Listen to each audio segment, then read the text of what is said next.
His crew wasn't made up of polished culinary school graduates. It was a motley collection of misfits, people with various problems and social pariahs.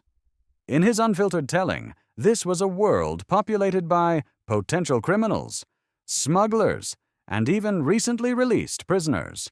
Forget everything you think you know about the glamorous world of high-end cuisine. Forget the pristine white jackets and the delicate artistry you see on television. Before he was a global icon, Anthony Bourdain was a battle-hardened chef, and he had a story to tell. A story that wasn't pretty. He called gastronomy the science of pain and revealed the professional kitchen for what it truly was: a brutal, merciless underworld, a secret society of misfits, social outcasts, and potential criminals, as he put it, all bound together in a high-pressure submarine of sweat, scars, and relentless discipline. Ever wonder why you should never order fish on a Monday? Or the dirty little secret chefs save for customers who order their steak well done? Bourdain blew the lid off it all. He exposed a world fueled by chaos, loyalty, and a dark sense of humor, forever shattering the polished image of fine dining. Today, we're diving deep into the raw, unfiltered words that launched his career, the exposé that made Bourdain the Chaucer of the professional kitchen and changed how we see our food forever. So what did Bourdain mean when he called his craft the science of pain? First, you have to understand the environment. He didn't see the kitchen as a creative studio. He saw it as an underground bunker, a galley on a pirate ship. It was a place of extreme, almost military, like rigor built on a foundation of blood, guts, and foul smells. Bourdain paints a visceral picture of a world far removed from the serene dining room just a few feet away, a place of constant heat, screaming orders, sharp knives, and the ever-present danger of burns and cuts. This wasn't a place for the faint of heart. It was a brutal, unforgiving landscape where you either developed a tolerance for pain or you got out. But the pain wasn't just physical. It extended to the very food he championed. Bourdain argued that the most delicious, soul-satisfying food often comes from the fringes, the parts of the animal that polite society ignores. We're talking about rich, pungent organ meats, heavily salted pork fat, and cheeses so powerfully smelly they could be considered a weapon. He believed true flavor lived in these challenging ingredients. However, this was a philosophy that walked a razor's edge. Bourdain was brutally honest about the risks. These were the very ingredients that, if handled without absolute precision and control, could easily lead to food poisoning. The difference between a sublime meal and a trip to the emergency room was skill, vigilance, and an obsessive dedication forged in that very crucible of pain he described. For him, greatness in food wasn't about playing it safe. It was about mastering the danger. If you're still watching this video and find the information helpful, comment the number 2 below so I know you're still with me. And if you haven't subscribed to the channel yet, I encourage you to hit subscribe and turn on the notification bell so you won't miss any future videos. Your support helps us keep creating high-quality content to inform and inspire you. Now, let's continue. So who would willingly choose to work in this brutal, high-stakes environment day after day? This brings us to Bourdain's second major revelation. The kitchen is a secret society. He described the professional kitchen as having a culture as rigid and hierarchical as the military. There's a strict chain of command from the lowly plongeur or dishwasher at the bottom all the way up to the godlike chef at the top. It's a system built on discipline, exhaustion, and even ritual humiliation. Newcomers, the outsiders, are tested relentlessly. They endure a boot camp of verbal abuse and immense pressure, designed to break them or forge them into a functioning part of the brigade. You don't just get a job in a kitchen like this.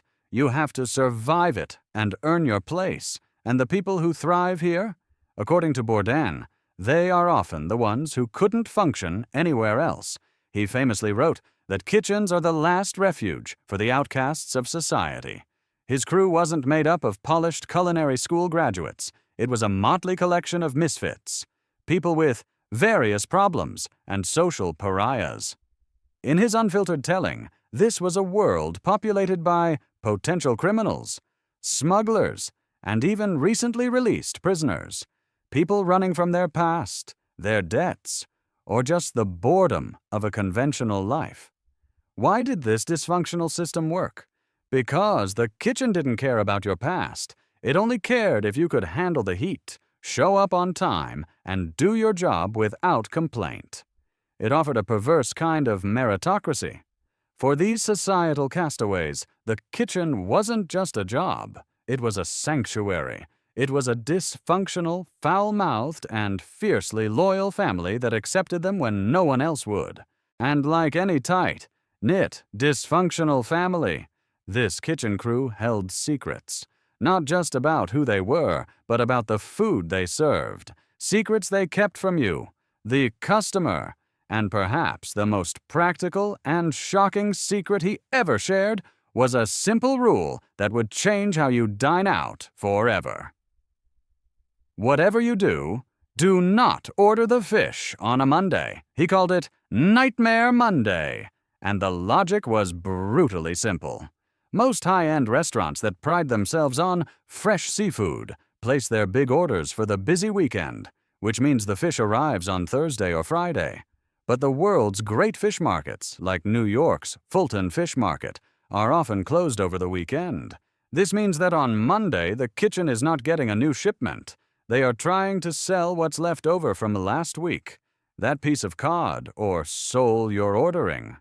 Bourdain warns it's likely been sitting in the walk-in cooler for at least 4 days. It's the ghost of its former self, and at worst, a potential hygiene risk. So how do restaurants get rid of this aging inventory? He told us to be wary of the Monday Fish Special. It's often not a celebration of a great ingredient, but a desperate attempt to disguise older product in a thick sauce, a bouillabaisse, or a seafood stew. It's a financial decision, not a culinary one. So when should you go out for that perfect meal? Bourdain pointed to Tuesday. He called it the golden day of dining. On Monday, the chef has assessed the weekend's damage and placed huge, ambitious orders for the week ahead. On Tuesday morning, the trucks arrive, unloading the freshest, most beautiful ingredients imaginable. The kitchen is fully stocked. The chef is rested from their day off, and they are genuinely excited and inspired to create. On Tuesday, you aren't just getting the freshest food.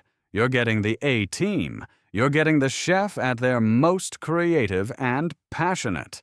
It was a game-changing piece of insider knowledge, a gift from the man who believed that knowing the truth, no matter how ugly, was the most important ingredient of all. If you're still watching this video and find the information helpful, comment the number 4 below so I know you're still with me. And if you haven't subscribed to the channel yet, I encourage you to hit subscribe and turn on the notification bell so you won't miss any future videos.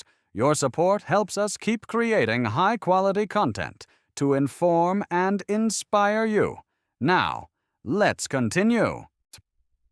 Bourdain's revelations weren't just about when you should eat, but also about how you should eat. His truths could be uncomfortable, forcing diners to question their own habits. And for anyone who proudly orders their steak, well done. His next confession was a particularly tough pill to swallow. From a chef's perspective, taking a beautiful, expensive prime cut of beef, perfectly marbled and aged for tenderness, and cooking it until it's gray and tough, is a culinary tragedy. It's like buying a Stradivarius violin and using it as a canoe paddle. The entire point of a prime cut is its delicate texture and nuanced flavor, qualities that are completely obliterated by excessive heat. In the high-pressure, pride-fueled world of the kitchen, such an order is seen as an insult to the animal, the rancher, the butcher, and the chef themselves. So, Did they grit their teeth and respectfully incinerate their best piece of meat? Not according to Bourdain. He revealed a cynical but brutally practical secret. The kitchen, he explained, often has a special piece of meat set aside just for well-done orders. This wasn't the prime New York strip or the tender filet mignon. No, this was a cut he ironically called the hero. This hero was typically a tougher, cheaper cut of steak, maybe the end piece of a sirloin that had been sitting for a day or two too long. It was still perfectly edible, but it was a piece they'd never dream of serving to a customer ordering medium rare. But for a well-done order, it was perfect. The logic was simple. The process of cooking a steak to well done squeezes out the juices, tightens the muscle fibers into leather, and destroys any subtlety of flavor. The customer wouldn't be able to tell the difference between the premium cut and the hero anyway. Why waste the good stuff? This wasn't just about snobbery. It was about economics.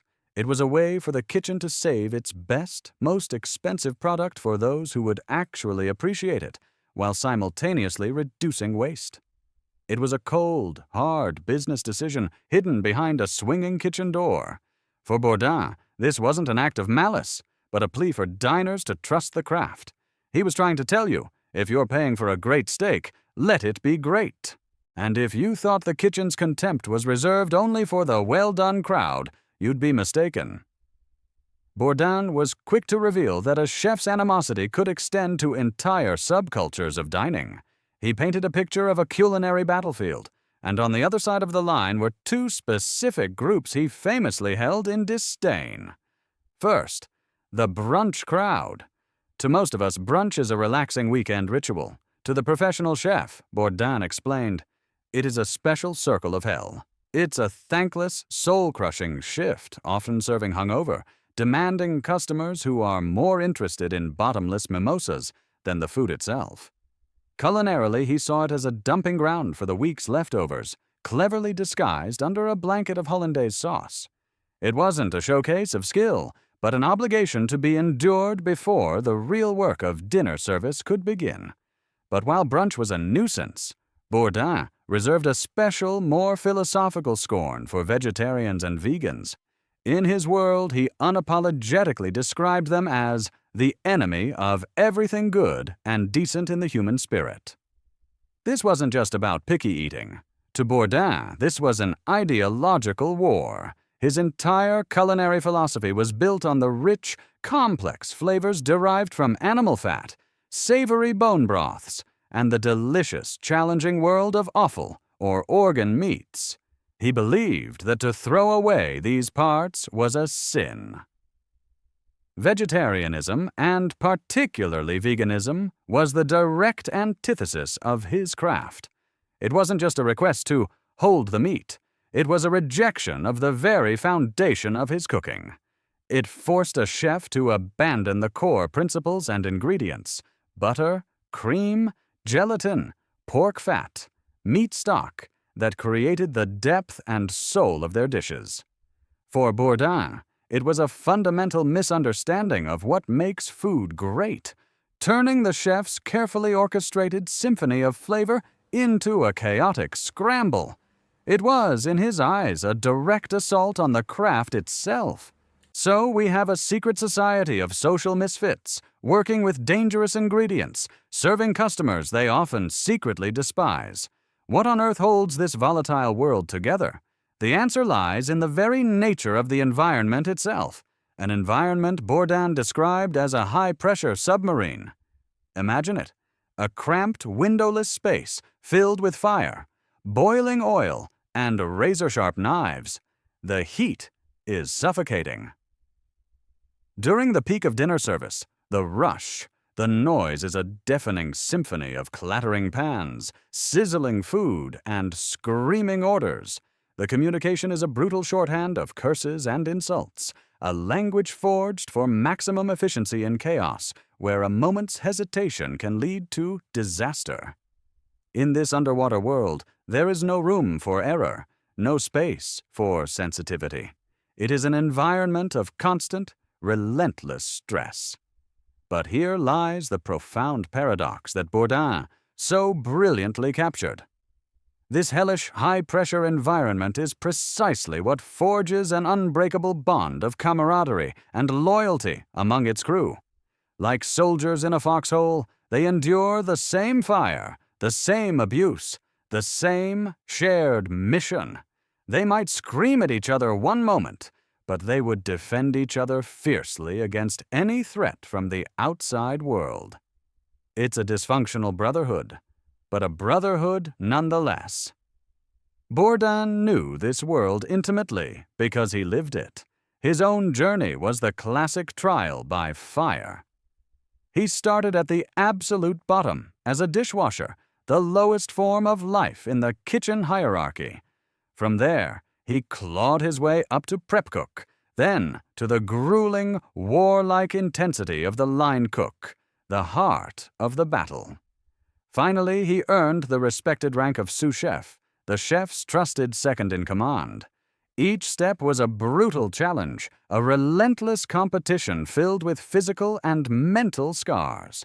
But it was also, in his words, intensely, intoxicatingly alive. These scars weren't signs of victimhood. They were badges of honor, proof that you had paid the price of admission into one of the most demanding and exclusive tribes on Earth. So we've journeyed through the fire and the filth, past the dirty little secrets and the deep-seated prejudices. We've stood inside that high-pressure submarine and felt the heat. And through it all, one powerful truth emerges. Anthony Bourdain did more than just tell stories. He systematically tore down the pristine, white tablecloth fantasy of fine dining that we had all been sold. He rejected the glamour and exposed the raw, beating heart of the industry, a world that was often brutal, chaotic, and dark, yet profoundly human. He took the unspoken truths, the pain, the loyalty, and the sheer insanity of his profession, and forged them into words. His writing was authentic, rough, and utterly captivating, precisely because he never tried to pretty it up. He wrote like a cook spoke, with a brutal honesty and a dark sense of humor that was, until then, completely absent from the world of food writing. He gave a voice to the voiceless brigade of misfits and pirates he so clearly loved. His legacy is immeasurable. Bourdain didn't just change food television. He changed how we think about the food on our plates and the scarred hands that prepared it. He taught us that behind every great meal, there is a story of struggle, sacrifice, and a fierce, complicated humanity. He replaced a fairy tale with the truth, and the world of food is infinitely richer and more interesting because of it. What was the most surprising or impactful truth you learned from Bourdain's work? Did his honesty change the way you dine out or see the restaurant world? Share your story in the comments below. We truly want to hear how he impacted you. If you believe these raw, honest stories deserve to be told, please share this video with someone who would appreciate it. And for more deep dives into the icons who dared to change our world, make sure you subscribe and hit that notification bell so you never miss a story. Thank you for watching.